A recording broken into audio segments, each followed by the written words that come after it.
Intifada Bangladesh, a local organization, held a mass protest in Dhaka's Shapla Chatta on Friday after Jumu'ah prayers, calling for the banning of all operations of the United Nations Office of the High Commissioner for Human Rights OHCHR in Bangladesh. Organizers claimed that the OHCHR was brought into Bangladesh to prevent justice against leaders of the Awami League, particularly Yunus Saib, allegedly sheltering them from capital punishment. They argued that no circumstances in Bangladesh justified the establishment of a UN Human Rights Office and demanded that its activities be banned immediately.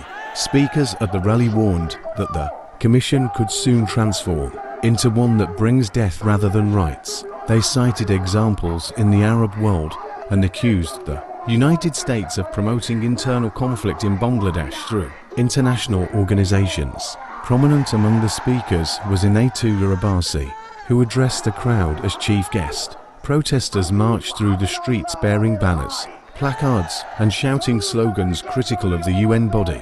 The rally concluded with a procession from Shapla Chatta.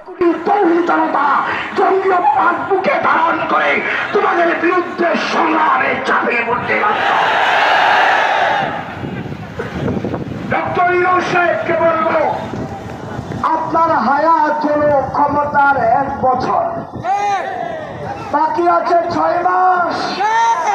আপনাকে কে অধিকার দিল 2 বছরের চুক্তি করার মানবাধিকার কমিশনের সাথে? 3 বছরের আপনি চুক্তি করেন মানবাধিকার কমিশনের সাথে, আপনার হায়াত আছে আর 6 মাস।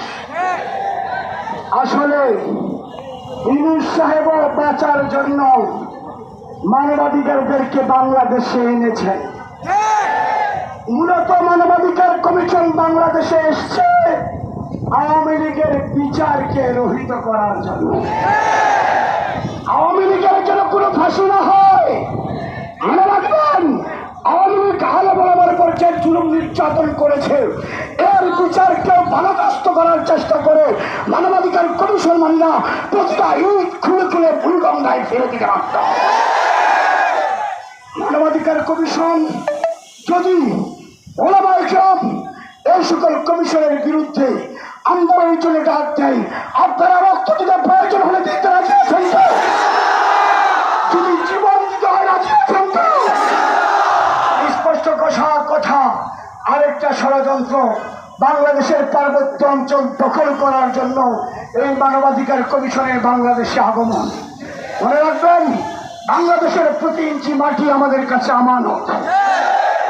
বাংলার প্রতি ইঞ্চি মাটি আমানত। বাংলাদেশের দিকে কেউ যদি তোরা চোখ পাকায় তাকায়, আমার রাঙ্গামাটি, বান্দরবন, খাগড়াছড়ি আমাদের আমানত।